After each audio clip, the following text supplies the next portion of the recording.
ഇപ്പോൾ നമ്മൾ 3 സ്റ്റെപ്സും പറഞ്ഞു കഴിഞ്ഞു. ആദ്യം ലിഗാൻഡിൻ്റെ ആറ്റമിക് ഓർബിറ്റൽസ് നമ്മൾ കമ്പൈൻ ചെയ്തിട്ട് അവിടെ മോളിക്കുലർ ഓർബിറ്റൽസ് ഫോം ചെയ്യും. രണ്ടാമതായിട്ട് എന്താ സംഭവിക്കുക? രണ്ടാമതായിട്ട് ലിഗാൻഡിൻ്റെ മോളിക്കുലർ ഓർബിറ്റൽസ് തമ്മിൽ കമ്പൈൻ ചെയ്തിട്ട് ലിഗാൻഡ് ഗ്രൂപ്പ് ഓർബിറ്റൽസ് ഫോം ചെയ്യും. മൂന്നാമതായിട്ട് ഈ ലിഗാൻഡ് ഗ്രൂപ്പ് ഓർബിറ്റൽസ് മെറ്റലിൻ്റെ മാച്ചിങ് സിമെട്രി ഉള്ള ഓർബിറ്റൽസുമായിട്ട് കമ്പൈൻ ചെയ്തിട്ട് അവിടെ ഫെറോസീൻ്റെ മോളിക്കുലർ ഓർബിറ്റൽ ഫോം ചെയ്യും.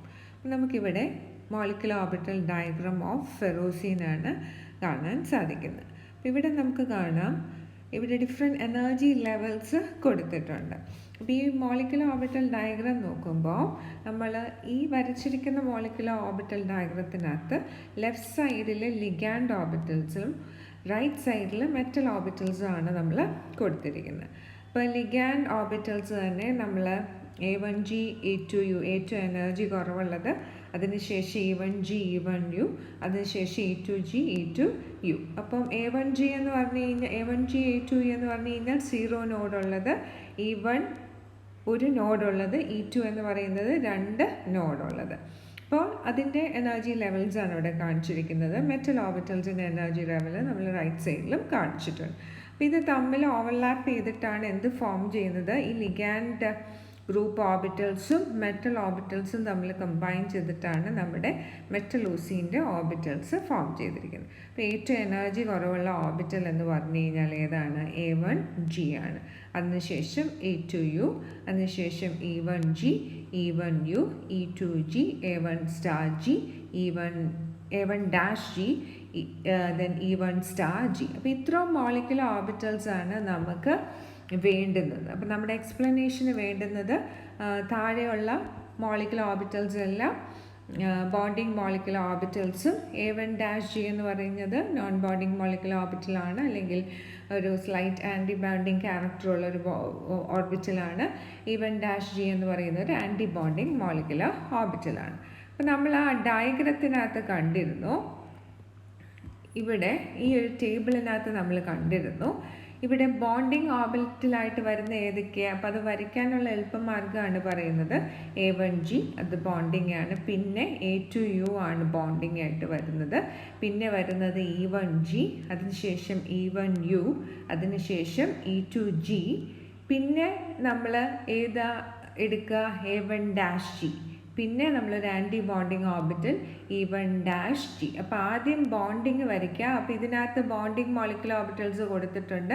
ഏറ്റവും എനർജി കുറവുള്ള A1G, അതിനുശേഷം A2U, അതിനുശേഷം E1G, E1U, അതിനുശേഷം E2G, അതിനുശേഷം വരുന്നത് ഏതാണ്? അതിനുശേഷം വരുന്നത് A1-Gയും അതിനുശേഷം വരുന്നത് E1*Gയും. അത്രയുമാണ് നമുക്ക് ഇമ്പോർട്ടൻസ് ഉള്ളത് മോളിക്കുലർ ഓർബിറ്റൽ ഡയഗ്രത്തിനകത്ത്. അതിനുശേഷമുള്ളത് നമ്മൾ ജസ്റ്റ് ഡാഷ് വെച്ചിട്ട് അത് E2U എന്നും A1*G എന്നും അങ്ങനെയൊന്നും എഴുതിയില്ലെങ്കിലും കുഴപ്പമില്ല. ഇത്രയുമാണ് നമ്മുടെ മോളിക്കുലർ ഓർബിറ്റൽസ്. അപ്പോൾ നമുക്കറിയാം നമ്മുടെ ലിഗാൻഡ് ഗ്രൂപ്പ് ഓർബിറ്റൽസ് നമ്മൾ കൺസിഡർ ചെയ്യുമ്പോൾ ഓരോ ലിഗാൻഡിലും എത്ര ഇലക്ട്രോണാണ് ഉള്ളത്? 6 ഇലക്ട്രോൺ. അതായത് നമ്മൾ C5H5- ആയിട്ടാണ് കൺസിഡർ ചെയ്യുന്നതെങ്കിൽ ഓരോ ലിഗാൻഡും എത്ര ഇലക്ട്രോണിനെ കൊടുക്കും? 6 ഇലക്ട്രോൺസിനെയാണ് കൊടുക്കുക. അപ്പോൾ ഈ 6 + 6 12 ഇലക്ട്രോൺസ് എന്ന് പറയുന്നത് ലിഗാൻഡ് ഓർബിറ്റൽസിലും, നമ്മുടെ അയൺ എന്ന് പറയുന്നത് +2 ഓക്സിഡേഷൻ സ്റ്റേറ്റിൽ നിൽക്കുന്നതുകൊണ്ട് D6 കോൺഫിഗറേഷനാണ്. 6 ഇലക്ട്രോൺസ് മെറ്റൽ ഓർബിറ്റൽസിലും ഉണ്ട്. അപ്പോൾ ഇതാണ് എവിടെ ഓക്യുപ്പൈ ചെയ്യുന്നത്?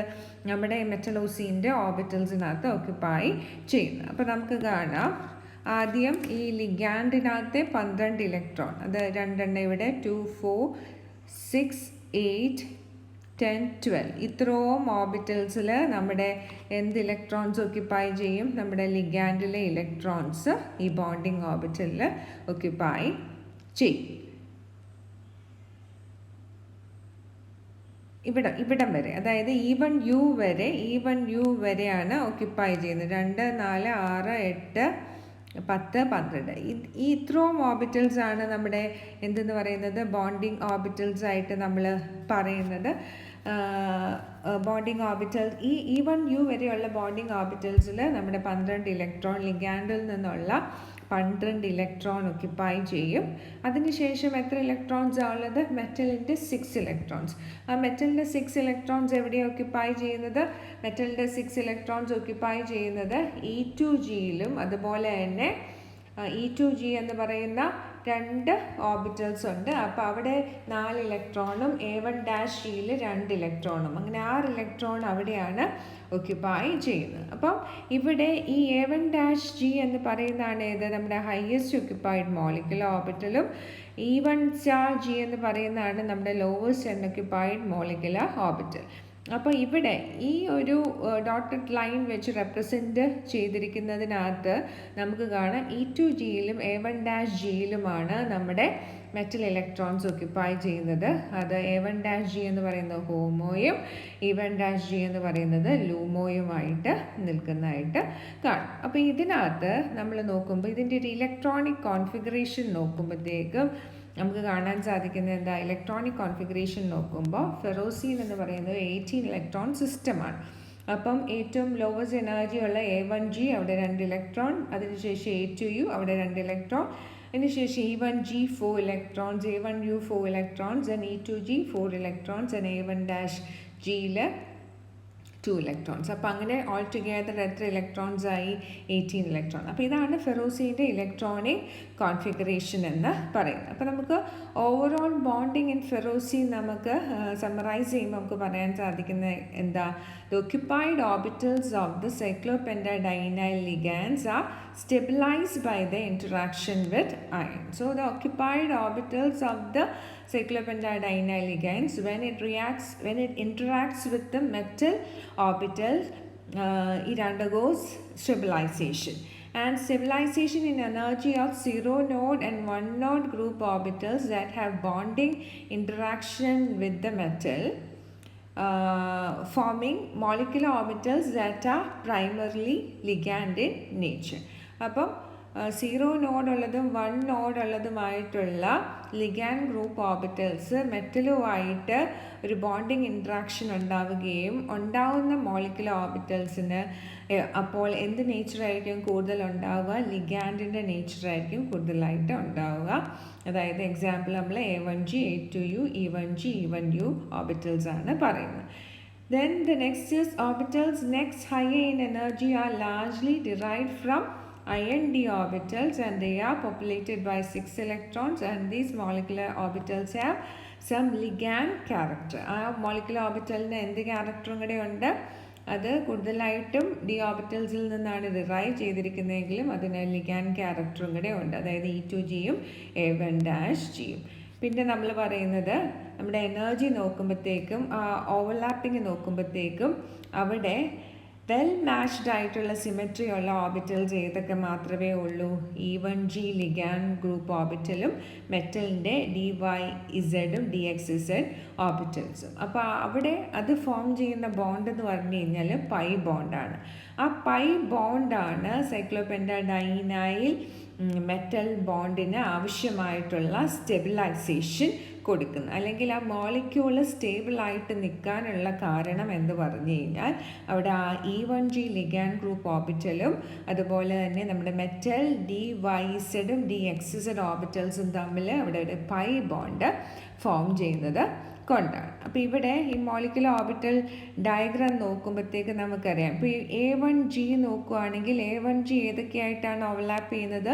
DZ² Sയുമായിട്ടാണ് ഓവർലാപ്പ് ചെയ്യുന്നത്. അപ്പോൾ DZ² എന്ന് പറഞ്ഞു കഴിഞ്ഞാൽ ഇവിടെയാണ്, ഈ A1G എന്ന് പറഞ്ഞു കഴിഞ്ഞാൽ ഇവിടെയാണ്. അപ്പോൾ ഇതിൻ്റെ എനർജി എന്ന് പറഞ്ഞു കഴിഞ്ഞാൽ എനർജി ഡിഫറൻസ് എന്ന് പറഞ്ഞു കഴിഞ്ഞാൽ വളരെ കൂടുതലാണ്, എസ് ഇവിടെയുമാണ്. അപ്പോൾ ഓവർലാപ്പിംഗ് അത്രയും പ്രോപ്പറായിട്ട് നടക്കില്ല. പക്ഷെ നമ്മൾ പറഞ്ഞ ഏതാ മെയിൻ സ്റ്റെബിലൈസേഷൻ കൂടുതലായിട്ട് ഉണ്ടാവുന്നത് ഏത് ഓർബിറ്റൽസ് നമ്മൾ ഓവർലാപ്പ് ചെയ്യുമ്പോഴെന്നാണ് പറഞ്ഞത്? നമ്മുടെ E1G ഓർബിറ്റൽസ് നമ്മൾ ഓവർലാപ്പ് ചെയ്യുമ്പോഴാണ് ആ മോളിക്യൂളിന് സ്റ്റെബിലൈസേഷൻ ലഭിക്കുന്നത് എന്നാണ് നമ്മൾ പറയുന്നത്. അപ്പോൾ E1G ഓർബിറ്റൽ എന്ന് പറഞ്ഞു കഴിഞ്ഞാൽ ഏതാണ്? E1G ഓർബിറ്റലിനെ ഫോം ചെയ്യുന്നത് നമുക്കറിയാം ഇതും ഇവിടെ, അതായത് DXZ. അപ്പോൾ ഇതിൻ്റെ എനർജി എന്ന് പറഞ്ഞു കഴിഞ്ഞാൽ കമ്പാരബിൾ ആയതുകൊണ്ട് ഈ ഒരു E1G ഓർബിറ്റൽസ് മെറ്റലോസീൻ്റെ E1G ഓർബിറ്റൽസ് എന്ന് പറയുന്നത് പറയുന്ന ഓർബിറ്റൽസ് ആയിരിക്കും മെയിനായിട്ടും ആ മോളിക്യൂളിന് സ്റ്റെബിലൈസേഷൻ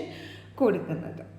മനസ്സിലായല്ലോ. ഇനി ഈ മോളിക്കുലർ ഓർബിറ്റൽ ഡയഗ്രാം വരയ്ക്കുമ്പോൾ നിങ്ങൾ ഈ ബോൾഡായിട്ടുള്ള ലൈൻസ് വരയ്ക്കണം എന്നില്ല, ജസ്റ്റ് ഡോട്ടഡ് ലൈൻ വെച്ച് റെപ്രസെൻറ്റ് ചെയ്താൽ മതി. വരയ്ക്കാനുള്ള എളുപ്പം എന്ന് പറഞ്ഞു കഴിഞ്ഞാൽ A1Gയുടെ സിമെട്രി ഏതിനോടൊക്കെയാണ് മാച്ച് ചെയ്ത് നിൽക്കുന്നത്? D(Z²)S. അപ്പോൾ നമ്മുടെ ഡോട്ടഡ് ലൈൻ എങ്ങോട്ടൊക്കെ നമ്മൾ കൊണ്ടുപോകണം?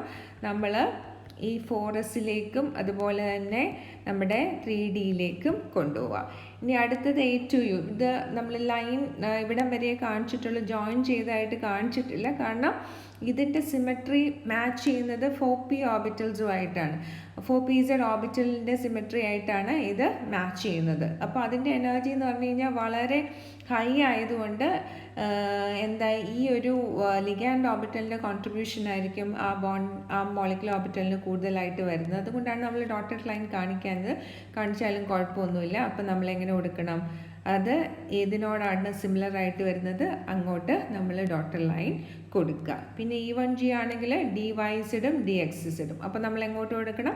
D ഓർബിറ്റലിലേക്ക് കൊടുക്കണം. ഇനി അടുത്തത് PX PY ആണ്. അപ്പോൾ ഇതെങ്ങോട്ടാണ് നമ്മൾ ജോയിൻ ചെയ്യേണ്ടത്? നമ്മുടെ P ഓർബിറ്റലിലേക്ക് ജോയിൻ ചെയ്യണം. അങ്ങനെ നമുക്ക് ഈസി ആയിട്ട് ആ മോളിക്കുലർ ഓർബിറ്റൽ ഡയഗ്രാം വരയ്ക്കാം. നിങ്ങൾ വരയ്ക്കുമ്പോഴത്തേക്കും മെയിനായിട്ടും എന്തിനാണ് ഇമ്പോർട്ടൻസ് കൊടുക്കേണ്ടത്? ഈ എനർജി ലെവല് കാണിക്കുക. എന്നിട്ട് ഡോട്ടഡ് ലൈൻസിൽ അങ്ങോട്ടും ഇങ്ങോട്ടും ഇച്ചിരി വ്യത്യാസം വന്നാലും കുഴപ്പമില്ല. എന്നിട്ട് ഈ 18 ഇലക്ട്രോൺസ് നമ്മൾ എങ്ങനെയാണ് ഓക്യുപ്പൈ ചെയ്യുന്നതെന്നും ഇലക്ട്രോണിക് കോൺഫിഗറേഷനും എഴുതാൻ ശ്രമിക്കുക. അപ്പം അത്രയുമാണ് നമുക്ക് ഈ ബോണ്ടിങ് ഇൻ ഫെറോസിനെ കുറിച്ചിട്ട് നമുക്ക് പറയാനുള്ളത്. So we can say that. അപ്പോൾ ഇവിടെ ഈ ഒരു ഡയഗ്രാം എന്ന് പറഞ്ഞു കഴിഞ്ഞാൽ നമ്മുടെ ലിഗാൻഡ് ഗ്രൂപ്പ് ഓർബിറ്റൽസ്, ഇത് നമ്മുടെ ലിഗാൻഡ് ഗ്രൂപ്പ് ഓർബിറ്റലാണ്. നമ്മുടെ ലിഗാൻഡ് ഗ്രൂപ്പ് ഓർബിറ്റൽ എങ്ങനെ നമ്മുടെ മെറ്റൽ ഓർബിറ്റലുമായിട്ട് ഇൻറ്ററാക്ട് ചെയ്യുന്നു എന്ന് കാണിക്കാൻ വേണ്ടിയിട്ടാണ്. അപ്പോൾ ഇവിടെ ഈ ലിഗാൻഡ് ഗ്രൂപ്പ് ഓർബിറ്റൽ മെറ്റൽ ഓർബിറ്റലുമായിട്ട് ഓവർലാപ്പ് ചെയ്യുമ്പോഴാണ് നമുക്ക് എന്ത് ഫോം ചെയ്യുന്നത്? ആ മെറ്റലോസീൻ്റെ മോളിക്കുലർ ഓർബിറ്റൽ ഫോം ചെയ്യുന്നത്. ഇവിടെ നമുക്ക് കാണാം, ഇതിൻ്റെ സൈൻ പ്ലസ് ആണെങ്കിൽ ഇത് പ്ലസ് ആണ്, ഇതിൻ്റെ മൈനസും ഇതിൻ്റെ മൈനസ്. ഇവിടെ നമുക്ക് കാണാം ഇത് രണ്ടും മൈനസ്, ഇത് രണ്ട് പ്ലസ്. അപ്പോൾ ഇവിടെ എന്ത് ഫോം ചെയ്യും? ഇവിടെ ഒരു ബോണ്ടിങ് ഇൻറ്ററാക്ഷൻ. അപ്പോൾ ഈ ഒരു പെർട്ടിക്കുലർ മെറ്റൽ ഓർബിറ്റലിൻ്റെ സിമെട്രി ഇതുമായിട്ട് മാച്ച് ചെയ്യുന്നതുകൊണ്ട് അവിടെ ഒരു ബോണ്ടിങ് ഇൻറ്ററാക്ഷൻ ഫോം ചെയ്യുന്നതായിട്ട് നമുക്ക് കാണാം. ഇതാണെങ്കിൽ ഇവിടെ എന്തായിരിക്കും? ഇവിടെ ഇതൊരു ആൻറ്റി ബോണ്ടിങ് ഇൻറ്ററാക്ഷൻ തരുന്നതായിട്ട് നമുക്ക് കാണാൻ സാധിക്കും. ഇനി നമുക്ക് പറയാം ferrocene it obeys 18 electron rule, but manganocene, chromosine and vanadosine are 1, 2 or 3 electrons short short respectively of 18, while cobaltosine and nickelosine have 1 or 2 electrons in excess of 18.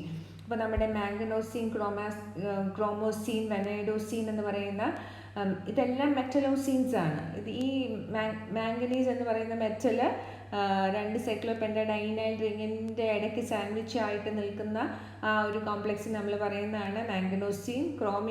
Chromium ആണെങ്കിൽ ക്രോമോസീൻ, vanadium ആണെങ്കിൽ വെനൈഡോസീൻ. അപ്പോൾ ഇതിനകത്തെല്ലാം നമുക്ക് കാണാം മാംഗനോസീനകത്താണെങ്കിൽ 1 ഇലക്ട്രോൺ കുറവ്, 17 ഇലക്ട്രോണേ ഉള്ളൂ.